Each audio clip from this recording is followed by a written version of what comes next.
인생의 최후의 문제는 죽음의 문제입니다. 어느 고위 정치 일을 하고 또 사업도 많이 해서 큰 부자였던 한 사람의 이야기가 있습니다. 암 선고를 받았습니다. 투병하면서 어느 목사님과 나눈 대화는 이러했습니다. 목사님, 이런 자리에 있고 보니, 병선에 있고 보니 죽음 외에는 아무것도 문제가 아닙니다. 더 이상 명예도 돈도 아무것도 문제가 되지 않습니다. 문제는 죽음입니다. 그런데 그리스도인들은 이 문제를 해결받고 사는 사람들이 아닌가요? 어떻게 죽음의 문제가 해결되었다는 말입니까? 라는 질문을 했습니다. 목사님 말씀하셨습니다. 부활입니다. 부활이 해답입니다. 참으로 부활이 확실합니다. 죽음은 잠시 안식일 뿐입니다. 그런데 이 안식에 들어가는 것이 두려워야 할 이유는 없습니다. 안식은 평안함입니다. 그래서 죽음을 두려워할 필요 없습니다. 왜냐하면 부활이 있기 때문에 그렇습니다. 예수님께서 제자들과 다니시다가 제자들이 예수님의 사랑하는 친구 나사로가 죽었습니다. 얼른 가보셔야 되겠습니다. 라고 말했을 때에 아니다, 그가 잠을 잔다. 이제 내가 깨우러 가자라고 하면서 제자들과 함께 가시면서 유명한 말씀을 했습니다. 나는 부활이요 생명이니 나를 믿는 자는 죽어도 살겠고 라고 하는 말씀을 남겼습니다. 부활은 죽음에 대한 예수님의 완벽한 처방이요 승리였습니다. 사도 바울 선생님은 이 부활에 대해서 설명하고 싶어서 고린도전서 15장 부활에 관한 1절부터 끝절까지 부활에 관한 이야기를 전부 합니다. 이 부활이 얼마나 중요하고 우리 기독교에 얼마나 필요한 것인가를 깨우쳐주기 위해서 한 장 전체를 부활에 관한 이야기를 합니다. 그 이야기를 요약해보면 고린도전서 15장 1절에서 15절까지의 말씀은 부활의 증인들이 있다라고 하는 것입니다. 부활하신 예수님이 누구에게 보이신 그 사람들을 나열합니다. 게바에게, 12 제자에게, 500여 명에게 일시에 보여줬다 그렇게 말하고 있고, 그 예수님의 부활하신 장면을 본 자가 아직도 살아있다 그런 얘기를 하면서 야고보와 만삭되지 아니한 못한 바울 자신에게도 나타내 주었다. 그래서 부활은 많은 사람들이 보고 전한 것이기 때문에 사실이다라는 것을 1절에서 11절까지 아주 강하게 복음을 전하고 있습니다. 12절부터 19절은 부활이 없으면 우리가 모두 헛것이라는 것입니다. 믿음도 헛것이요, 예수 믿는 것도 헛것이요, 죽은 자도 다 망한 겁니다. 예수 안에서 죽은 자들도 다 헛일입니다. 그리고 부활이 없다면 모든 사람들 가운데 가장 불쌍한 사람들이 예수 믿는 사람들입니다. 왜요? 부활이 없는데, 그리고 이것은 사기였다라고. 그래서 우리는 예수 믿는 사람이 부활이 없다면 가장 불쌍한 사람들이다라고 취급을 받을 수밖에 없다라고 말씀하고 있습니다. 20절에서 29절은 아담 때문에 죽고 예수님 때문에 산다라고 하는 설명을 합니다. 아담이 죄를 범함으로 우리 모두가 죄인이 되어버리고 말았습니다. 그런데 예수 그리스도가 십자가에서 죽으시고 부활하셔서 우리 모든 사람을 살려냈습니다. 아담은 죄로 인해서 죄의 삭슨 사망이라고, 그래서 모든 인간이 다 죽을 수밖에 없는 그런 존재로 우리는 만들어버렸지만, 그 존재를 예수 그리스도가 이 땅에 오셔서 십자가에서 우리를 위해서 죽으시고 다시 부활하심으로 인해서 우리를 다시 살리는 그 놀라운 일을 했다라고 말하면서 속지 말라 그렇게 말씀하고 있는 것입니다. 여러분, 우리는 예수 그리스도가 부활한 것이 그 아니라고 많은 사람들이 어떤 증거를 대서라도 부활을 말리려고 합니다. 부활은 거짓이다라고 말하고 있습니다. 그러나 속지 말라고 29절에서 34절에 말씀하고 있습니다. 만약 부활이 없다면 세례받은 것도 헛일이요, 주를 위해서 무릎을 쓴 것도 헛일이다. 사도 바울은 부활을 알리기 위해서 맹수와도 싸운 일이 있었고 죽을 고비를 몇 번씩이나 넘기면서도 계속해서 예수는 부활하셨다라고, 그래서 우리에게 영생함이 있다라고, 그래서 우리가 천국 갈 수 있는 길을 찾았다라고 그것을 계속해서 전하는데, 이 부활은 가짜야, 부활은 속임수야 라고 하는 그런 사람들의 말에 속지 말라는 것입니다. 부활은 진실로 있다라고 하는 것입니다. 그리고 죄 짓지 말라. 죄 짓는 것은 큰 문제다. 그것은 부활이 없다고 하는 사람들이 행하는 것이다. 그러니 죄를 짓지 말라. 왜냐하면 우리는 영생함에 가서 심판을 받을 것이다. 그러니 부활이 있으면 영생함이 있고, 영생함이 있으면 심판이 있고, 심판이 있으면 천국이 있다고 하는 사실을 잊지 말라 하면서 계속해서 당부하는 바울의 말씀이었습니다. 또 35절에서 49절은 부활의 후의 몸은 어떻게 변할까? 많은 사람들이 그것에 대해서 궁금합니다. 육의 몸으로 심고 신령의 몸으로 다시 살아나리니 육의 몸이 있은즉 영의 몸도 있느니라, 이렇게 말하고 있습니다. 첫 아담은 생명이 되었다 함과 같이 마지막 아담 예수는 살려주는 영이 되었느니라. 첫 사람은 흙에 속한 사람이거니와 둘째 사람은 하늘에 속한 사람이다 라고 말하고 있습니다. 죽음 후에 부활되었을 때 우리가 어떤 몸을 입고 나올 것인가 라고 하는데 많이 관심이 있는데, 우리는 부활의 영을 입고 나오겠다라고 하는 것을 가르치고 있습니다. 50절에서 58절이 오늘 본문의 말씀입니다. 부활의 날에 일어날 일들이 어떤 일이 있을까? 마지막 나팔 소리가 되면 변화한다라고 말하고 있습니다. 썩을 것이 썩지 아니할 것으로 변화되리라, 그렇게 말하고 있습니다. 우리는 정말 변화의 역사가 일어납니다. 부활의 기쁨과 부활의 그날, 우리 모든 무덤에 잠자던 데 다 일어나는 그날이 되면 우리 인간도 모두 변화되리라. 그러나 그전에는 썩을 몸이었지만 이제는 썩지 아니할 몸으로 우리는 바뀔 것이다 라고 말하면서, 사망아 내 쏘는 것이 어디냐, 사망아 내 이기는 것이 어디냐라고 사망을 조롱하는 말씀이 오늘 본문에 나오는 말씀입니다. 사랑하는 성도 여러분, 부활을 주신 하나님, 그 하나님은 우리에게 새 생명을 주신 것입니다. 우리가 썩어져가는 육체를 입은 생명이 아니라 썩지 아니할 몸으로 변하는 그런 놀라운 부활의 새 생명으로 우리를 만들어 주신다고 하는 것이 부활절의 핵심이고 부활에 잊지 말아야 할 큰 은혜입니다. 여러분, 부활을 믿는다면 우리는 영생함을 얻는 것입니다. 부활을 믿는다면 우리는 죽음을 두려워하지 않는 것입니다. 부활을 믿는다면 우리의 삶에 자신감과 용기와 패기가 넘쳐나는 것을 우리는 믿어야 됩니다. 부활은 우리에게 그렇게 많은 힘을 주는 것을 말하고 있습니다. 자, 그러면 15장 말씀을 정리해 보면, 첫째, 부활은 우리에게 인생 최고의 소식입니다. 이 소식은 우리에게 너무나도 놀라운 소식입니다. 이 소식을 접하고도 이게 가짜 뉴스 아니야? 라고 생각하면 안 됩니다. 여러분, 이 소식은 우리에게 너무나도 놀라운 소식이고, 죽음을 이기고 그리고 두려움에서 벗어날 수 있는 정말 놀라운 이 소식에 대해서 내 마음속에 받아들이고 믿는다면 우리는 영생함을 얻을 수가 있는 것입니다. 노르만디 상륙 작전이 진행되었습니다. 연합군의 승리가 발표되었을 때 유럽에 사는 많은 사람들은 전쟁에서 이기겠구나라는 확신을 가졌습니다. 이 상륙 작전은 너무나도 중요한 작전이었기 때문에 이 작전이 이기는 것을 보고 이제 전쟁은 끝나겠구나라는 소망을 갖게 되었습니다. 부활의 소식도 마찬가지입니다. 예수 그리스도가 살아남으로 인해서 영생함이 있구나라는 느낌을 받으셔야 됩니다. 부활은 영생함을 증명하는 확실한 증거입니다. 죽음이 끝이 아님을 알리는, 사망아 너 쏘는 것이 어디냐, 사망아 너의 승리가 어디에 있느냐라고 당당하게 사망과 맞설 수 있는 그런 능력이 부활의 아침에 일어나는 것입니다.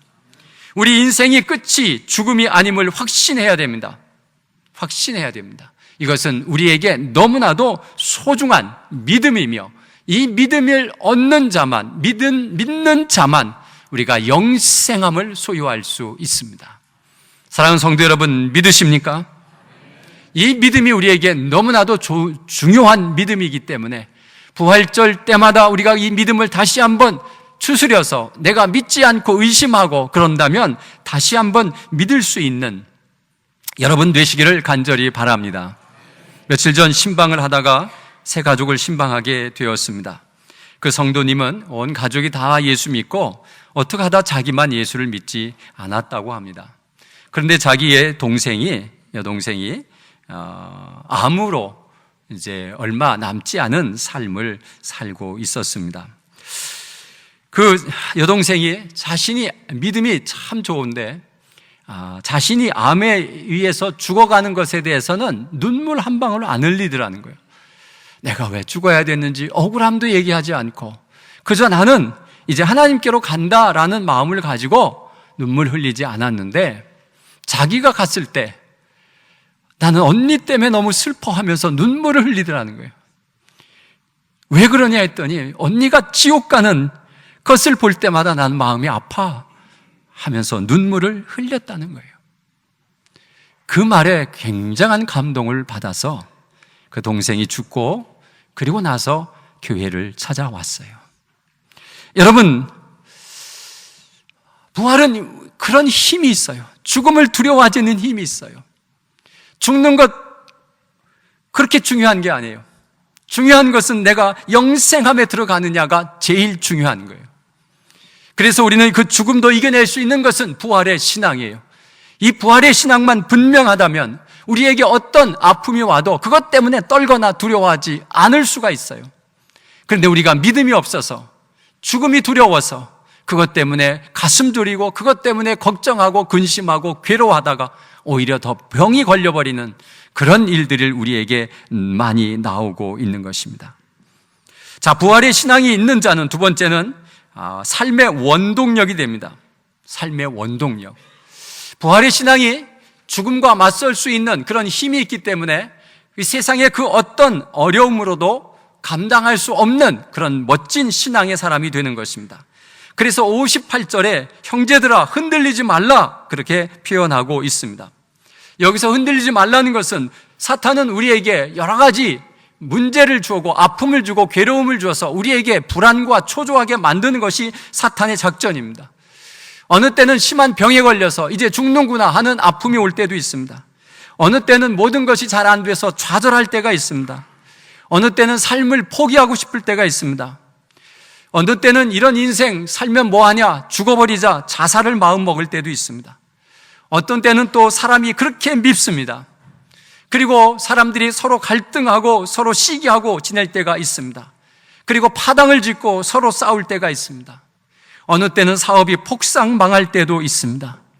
그래서 사람들이 멸시하고 조롱하고 그런 사건들이 우리에게 수없이 나타나지만 오늘 본문의 사도 바울 선생님께서는 흔들리지 말라. 왜냐하면 너희들에게는 부활의 신앙이 있지 않느냐. 그 부활의 신앙을 가지고 사탄이 우리를 사망으로 몰고 가는 것에 대해서 당당하고도 멋지게 싸울 수 있는, 사망아 너 쏘는 것이 어디냐, 사망아 너 승리하는 것이 어디냐, 내가 나를 사망으로 이끌어 가느냐, 어디 한번 싸워보자 하는 그런 든든한 마음으로 흔들리지 말라고 오늘 우리에게 말씀해주고 있습니다. 여러분에게 어떤 어려움이 있습니까? 어떤 아픔이 있습니까? 그 아픔은 부활의 믿음으로, 능력으로 깨끗이 이겨내는 놀라운 신앙의 용사들이 되시기를 간절히 바랍니다. 하나님께서 우리에게 힘주신 부활의 신앙을 절대로 잃어버리지 말고 그 죽음보다도 더 힘든 것이 있다 하더라도 여러분, 우리는 그것을 싸워 이겨낼 수 있는 부활의 신앙이 있음을 믿으시고 더 열심히 기도하고 주님 앞에 서기를 간절히 바랍니다. 어제 김상봉 목사님 입관 예배를 드렸습니다. 입관을 하면서 식구들이 그 어머님 알아듣지 못하지만 우리가 그래도 마지막 보내는 마음으로 그래 한마디씩 했으면 좋겠다. 그래서 서로 이렇게 한마디씩 했습니다. 그런데 큰딸이 울면서 얘기합니다.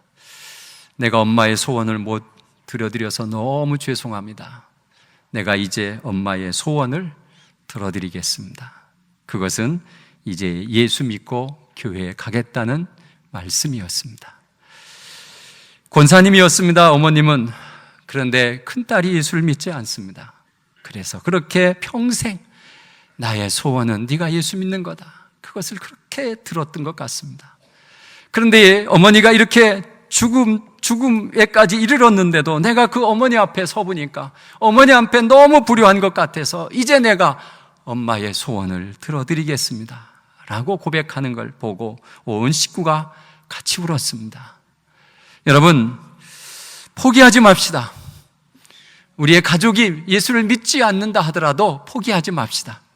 우리는 부활의 신앙을 가지고 어떻게 해서라도 우리 가족들이 부활의 신앙을 믿고 의지하며 돌아올 줄로 믿습니다. 이렇게 죽은 다음에도 돌아오는데 우리가 산자들을 계속해서 기도하고 하나님 앞에 매달리면 언젠가는 하나님께서 우리의 소원을 다 들어주실 줄로 믿습니다. 또 오늘 58절에 보면 항상 주의 일에 더욱 힘쓰는 자들이 됩시다 라고 말합니다. 사탄은 우리를 방해합니다. 아까 말한 것처럼 여러 가지 조롱과 멸시와 좌절과 병과 포기와 여러 가지를 통해서 너는 바쁘고 힘들고 어렵잖아, 그러니 일하지 마, 그리고 편하게 지내, 너만 왜 고생해 라고 하면서 사탄은 우리를 방해합니다. 너 이래도 일할 수 있겠어? 라고 우리에게 계속해서 다가옵니다. 부활의 신앙을 가진 자들은 항상 주의 일에 더욱 힘쓰라고 오늘 58절에 바울 선생님께서 하시는 말씀을 듣고 우리는 힘써 일해야 됩니다. 누가 쓰러지면 우리가 더욱 열심히 일하면 됩니다. 누가 방해하면 더 열심히 일하면 됩니다. 우리의 수고가 헛되지 않다고 오늘 본문은 말씀하고 있습니다. 여러분, 우리가 정말 힘들고 어려운, 누가 어떤 더욱 힘쓰는 일에 있어서 힘들고 어렵지만 여러분, 그 수고가 결코 헛되지 않은 정말 놀라운 은혜인 것을 믿으시길 바랍니다. 천국에서 하나님께서 상급을 주실 줄로 믿습니다. 그 일을 위해서 우리가 헌신하고 다시 일어나서 아무리 어렵고 힘든 상황 속에서도 우리는 더 열심히 더욱 힘쓰는 자들이 되라고 주님은 말씀하시면서 그 수고가 절대로 헛되지 않을 것이라는 확신을 우리에게 주고 있기 때문에 우리는 부활의 신앙을 가지고 죽음을 이겨내며 이 땅에서 여러 가지 어려움과 괴로움과 슬픔 모든 것들을 이겨내는 멋진 그리스도인의 용사가 되시기를 간절히 바랍니다. 기도하겠습니다. 사랑과 은혜가 충만하신 아버지 하나님, 감사와 감격을 주님 앞에 올려드립니다. 부족한 저희들을 구원해 주신 건 너무 감사합니다. 아무것도 할 수 없는 인간이지만 하나님께서 사랑하시고 자신의 아들을 버려주셔 우리에게 주심으로 우리가 구원을 얻는 그 놀라운 은혜, 다시 살리심으로 우리에게 소망을 갖게 하신 하나님 정말 감사합니다. 하나님이여, 우리에게 능력을 주시고 힘을 허락하여 주옵소서. 감사드리오며 예수님의 이름으로 기도하옵나이다. 아멘.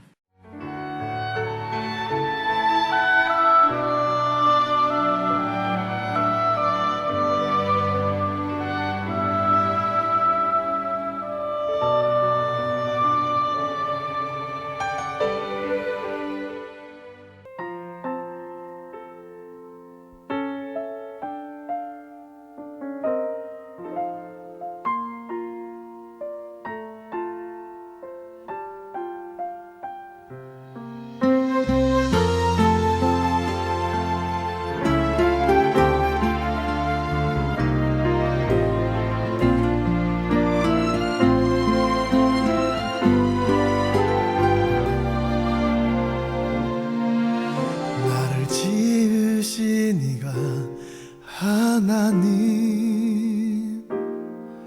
나를 부르시니가 하나님, 나를 보내시니도 하나님, 나의 나 된 것은 다 하나님 은혜라. 나의 달려갈 길 다 가도록, 나의 마지막 곳 가도록, 나로 그 십자가 품게 하시니, 나의 나 된 것은 다 하나님 은혜라.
다하도록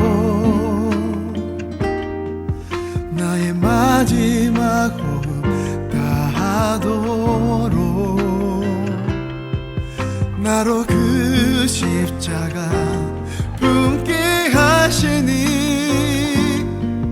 나의 나 된 것은 다 하나님 은혜라